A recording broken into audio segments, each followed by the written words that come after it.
옷이 후줄근하고 모습도 더럽습니다. 젊은 사람입니다.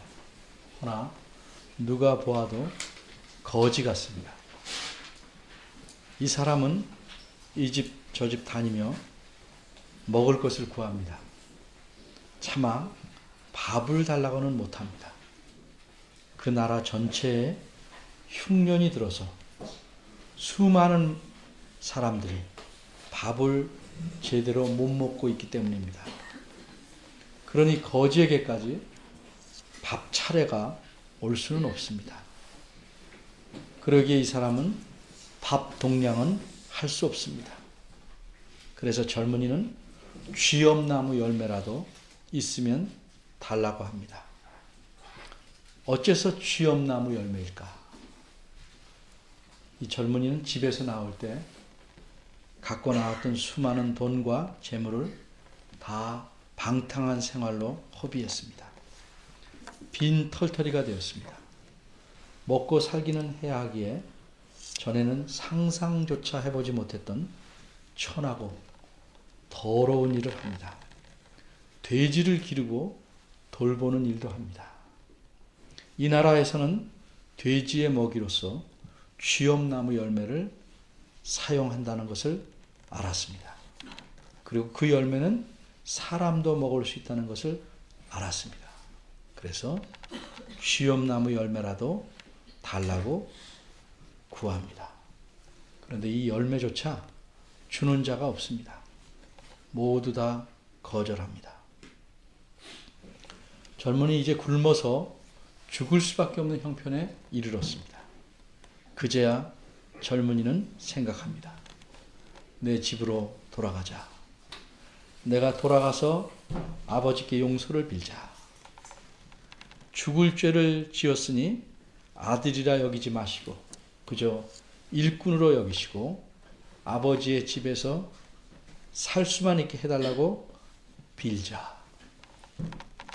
그래서 그는 자기 집으로 다시 돌아옵니다. 이렇게 집으로 돌아온 젊은이가 누굽니까? 예수님께서 누가복음 15장에서 말씀하신 비유에 나오는 이야기 속의 인물입니다. 이 비유 속의 젊은이를 가리켜 이른바 탕자 또는 돌아온 탕자라고 말합니다. 탕자는 어린이를 위해서 설명하면 마음대로 재산을, 돈을 마구 허비한 자식을 가리키는 말입니다. 비유적으로는 부모님 말씀을 안 듣고 집을 나가서 제멋대로 살아가는 사람을 가리킵니다. 그런데 이 탕자가 등장하기 수백 년 전에 진짜 탕자가 있었습니다. 이 탕자는 이야기 속의 인물이 아니라 실제로 존재하던 사람입니다. 이 탕자는 자기 재산을 다 모아가지고 먼 나라로 가서 살려고 합니다. 그래서 배를 탔습니다. 그러나 바다 한가운데서 회오리 바람을 만납니다. 이 거센 바람이 큰 배를 가지고 놉니다. 배를 높이 띄우기도 하고 좌우로 기우뚱거리기도 하고 파도로 세차게 배를 두들겨서 배가 도저히 견뎌낼 수가 없었습니다. 배는 자신이 이제는 깨어지겠구나 하고 생각할 만큼 심각한 상황에 이르렀습니다. 배에 실었던 짐들을 배 밖으로 다 내어버려도 상황이 나아지질 않았습니다. 선원들과 승객들이 각자 자기 신들에게 빌면서 도움을 청해도 아무런 효과가 없었습니다. 이 배 안에 도망치는 탕자가 타고 있었기 때문입니다. 마침내 제비를 뽑아서 누구 때문에 이런 엄청난 재앙이 왔는지 알게 됩니다. 요나라는 이름을 가진 선지자 때문이었습니다. 예수님께서 말씀하신 비유에 나오는 탕자를 신약 성경의 탕자라고 한다면 어떤 성경학자는 이 요나를 가리켜 구약 성경의 탕자다 이렇게 말합니다. 신약의 탕자는 자기 아버지에게 알리고 집을 떠났지만 구약의 탕자인 요나는 말없이 하나님에게서 도망칩니다. 신약의 탕자는 아버지가 자기에게 장차 주실 재산을 미리 받아가지고 먼 나라로 가서 다 허비하였지만, 구약의 탕자는 하나님께서 맡기신 일을 하지 않으려는 것뿐만 아니라 다시는 하나님을 보지 않으려고 아예 멀리 도망쳐갑니다. 그러니 구약의 탕자가 질이 더 나쁩니다. 그런데 전환점이 왔습니다. 신약의 탕자는 자신의 재산을 다 잃고 굶주려 죽게 될 지경에 이르자 아버지 집으로 돌아가려고 마음먹습니다. 그리고 자신이 아버지께 죽을 죄를 지었다고 가슴 아파합니다. 그런데 구약의 탕자는 악질이고 독점입니다. 선원들은 어떻게든 이 탕자를 살리려고 배를 육지로 돌리려고 애를 씁니다. 그런데 요나는 죽기를 각오합니다. 그리고 자신을 바다로 내던져라 이렇게 말합니다. 그의 마음은 절망 때문인지 오기 때문인지 어쨌든 돌같이 굳었습니다. 기꺼이 죽겠다는 겁니다. 드디어 선원들이 어쩔 수 없이 요나를 배 밖으로 던졌습니다. 요나는 배를 삼킬 듯 넘실대는 파도 물결 속으로 내동댕이 쳐집니다. 제 아무리 돌같이 단단한 각오로 죽음을 맞이한다고 해도 사람은 죽는 순간에는 여러 가지 생각이 스쳐갈 수 있습니다. 본능적으로 살고 싶은 마음을 표현하게 됩니다. 그래서 제가 가끔 인용하는 박윤선 목사님은 이렇게 말씀하셨습니다. 삶에 대한 미련이 털끝만큼도 없어서 스스로 죽으려고 절벽에서 뛰어내린다 해도 떨어지는 순간에 나뭇가지가 스치면 그것을 붙잡으려고 하는 것이 생명의 본능이다. 저도 오래전에 자동차 사고가 있었을 때 순간 이렇게 죽는구나 하고 생각한 적이 있습니다. 그 순간이 길지는 않았지만 스치는 생각은 참으로 여러 가지였습니다. 그때 순간적으로 살려주시기를 바라는 마음속에서 튀어나오는 외침은 말도 입 밖으로 나오지 않지만 마음속에 터지는 외침은 주님, 그거 자체였습니다.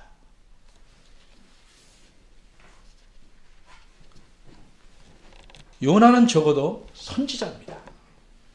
죽음이 자신을 삼키려는 순간에 하나님을 찾지 않을 수가 없습니다. 1절입니다. 요나는 여호와 하나님께 기도합니다. 그런데 1절을 자세히 보면 여호와를 가리켜 그의 하나님이라고 표현합니다. 우리말 성경에서 그 하나님이라는 말로 나타났지만 이것은 그의 하나님이라는 뜻입니다. 요나는 여호와 하나님과 관계를 아예 끊으려고 도망쳤습니다. 바꿔 말하면 요나는 여호와를 자신의 하나님으로 더 이상 섬기지 않겠다고 도망친 겁니다. 그런데 이제 물고기 뱃속에서 기도할 때 여호와는 다시 그의 하나님이 됩니다. 하나님은 요나를 버린 적이 없으십니다. 그러기에 하나님은 도망치는 탕자를 내버리시지 않고 잡으러 오셨습니다. 하지만 요나는 자신의 하나님을 버렸습니다. 그런데 이제 요나는 하나님께서 자신을 버리지 않으셨음을 깨닫게 됩니다. 하나님께서 자기를 깊은 바닷속에 영영히 가두지 아니하시고 물고기로 하여금 건져내게 하셨기 때문입니다. 그의 마음은 다시 하나님에게로 돌아섭니다. 그래서 그는 기도합니다. 자신의 하나님에게 기도합니다. 2절입니다. 정확히 말해서 2절에서 9절까지는 한 편의 참 아름다운 시입니다. 그런데 이 시의 내용을 보면 지금 당장 죽게 되었으니 살려주십시오, 도와주십시오 하는 외침은 아닙니다.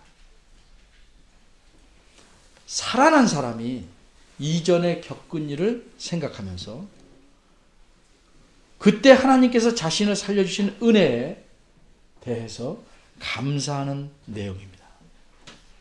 그래서 어떤 사람들은 어떻게 물고기 뱃속에서 이런 기도를 하며 또 이렇게 시로서 훌륭하게 쓸 수 있는가 하고 의아해하기도 합니다.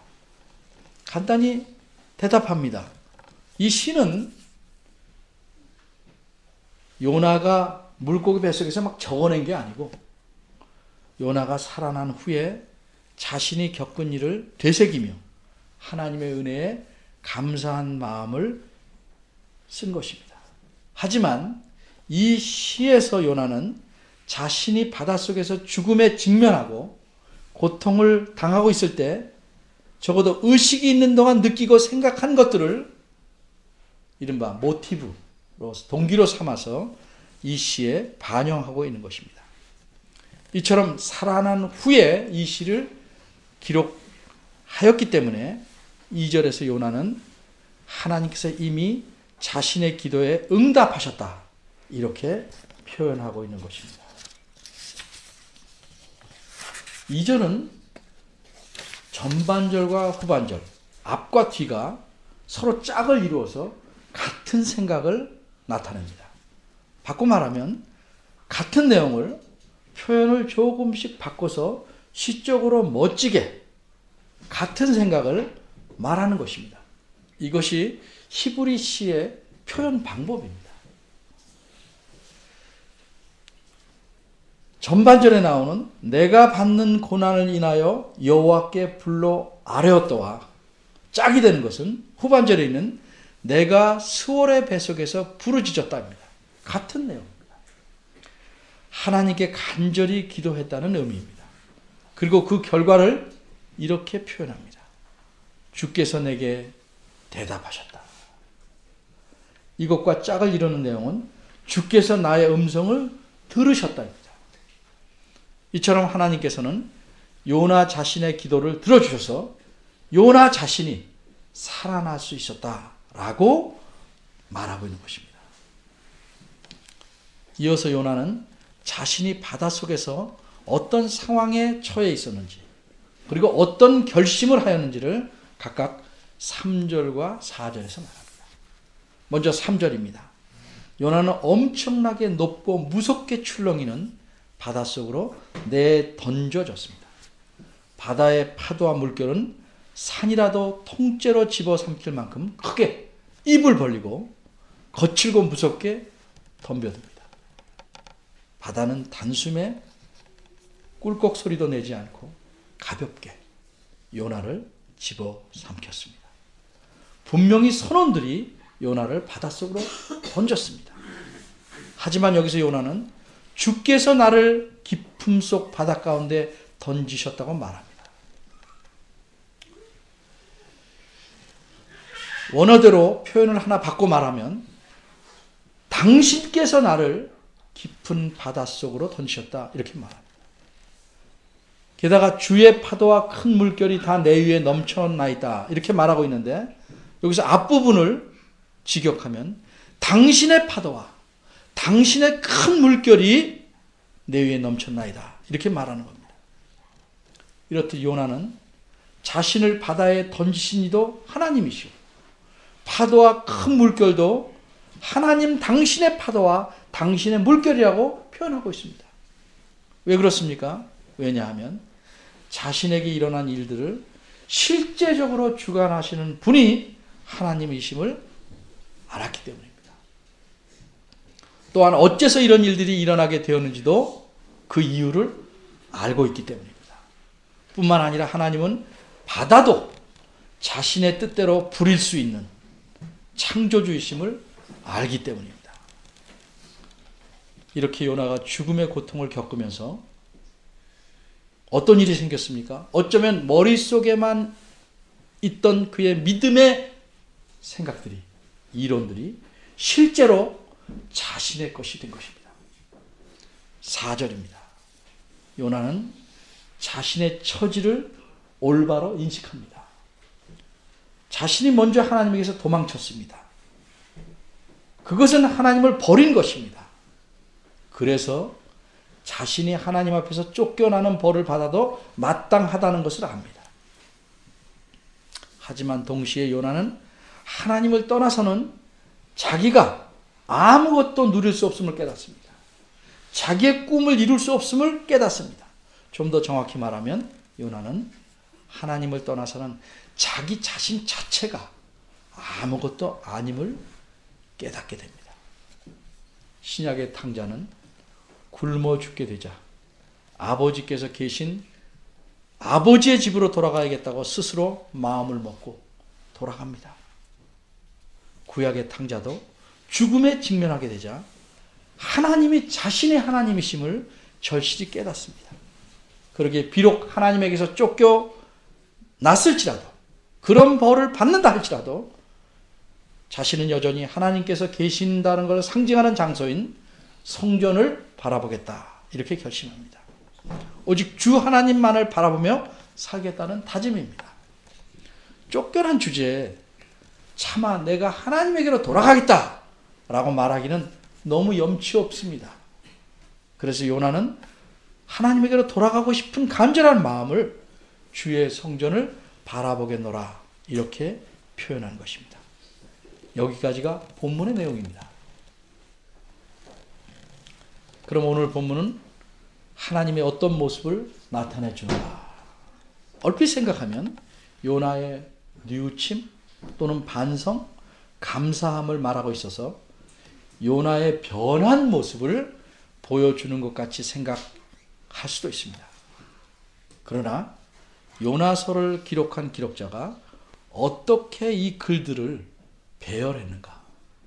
어떤 구조로 요나서 2장을 기록했는지를 보면 무엇이 혹은 누가 강조되고 있는지 드러납니다.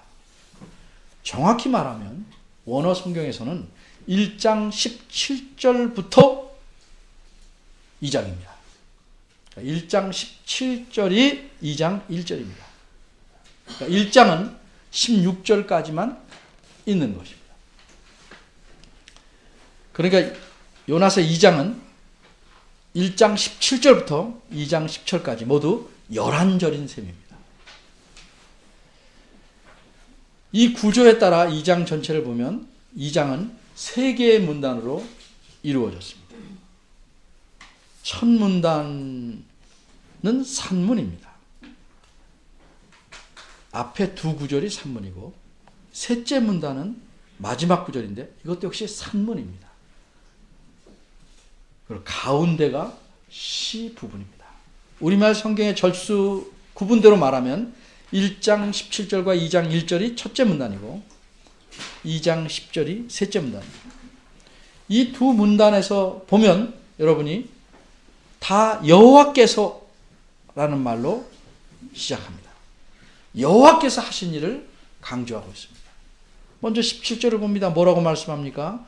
여호와께서 이미 큰 고기를 예비하셨다. 이렇게 말씀합니다. 2장 10절은 뭐라고 말씀합니까? 역시 그렇습니다. 여호와께서 그 물고기에게 명하셨다. 이렇게 말씀합니다.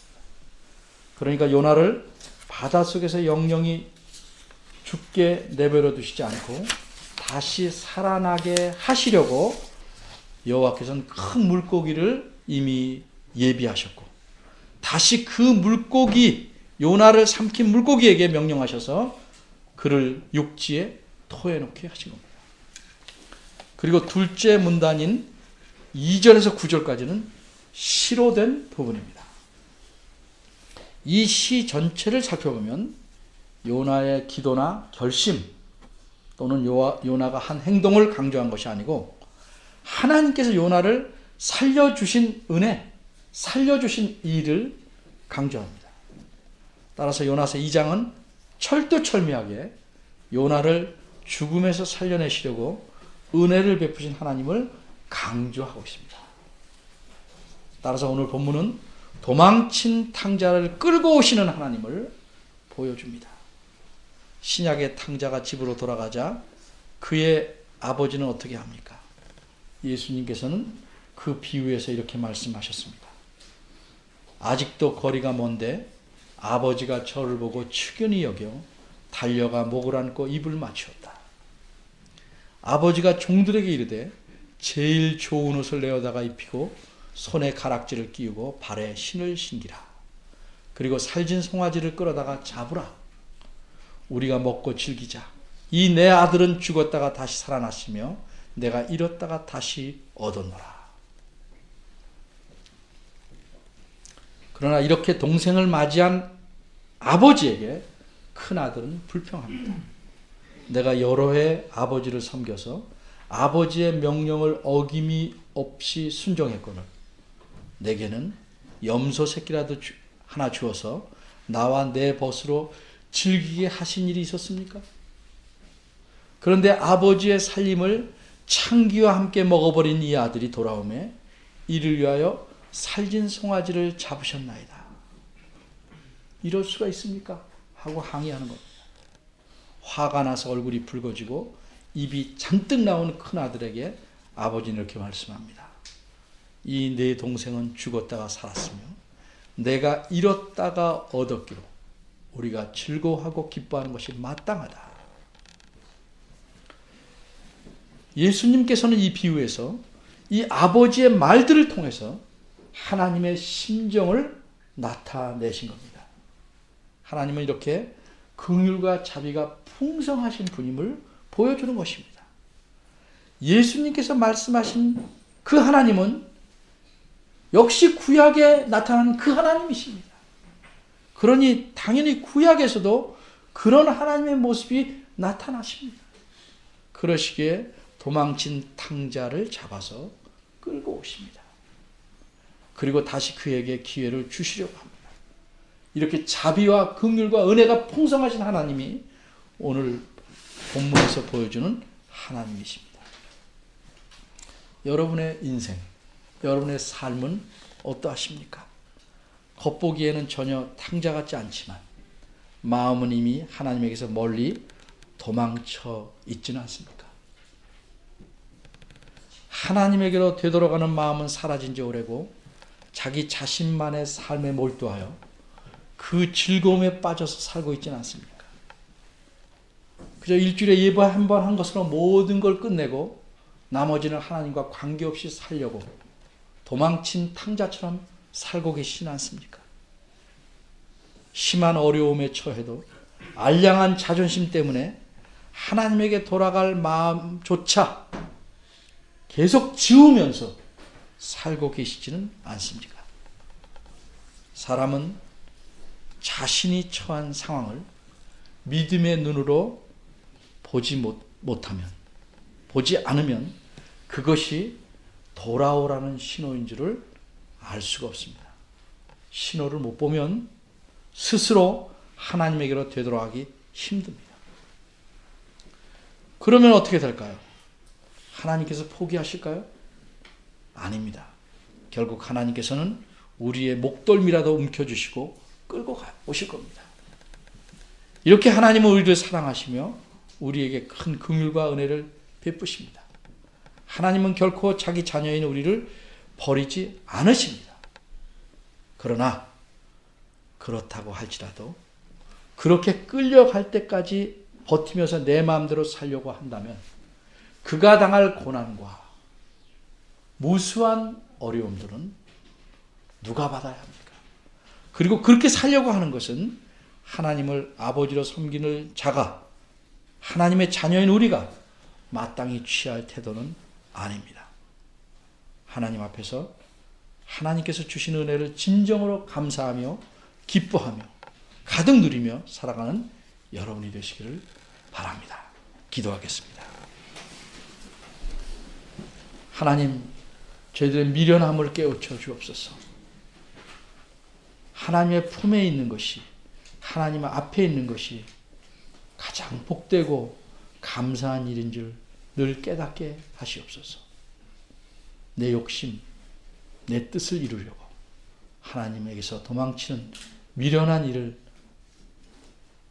행하지 않게 하시고, 그래서 몇 발짝을 움직였다 할지라도 다시 깨닫고 돌아올 수 있는 깨우침을 주시기를 바랍니다. 그래서 저희들의 삶이 하나님의 자녀답게 하나님과 더불어 사는 하나님의 자녀 되도록 붙잡아 주옵소서. 예수님의 이름으로 기도합니다. 아멘.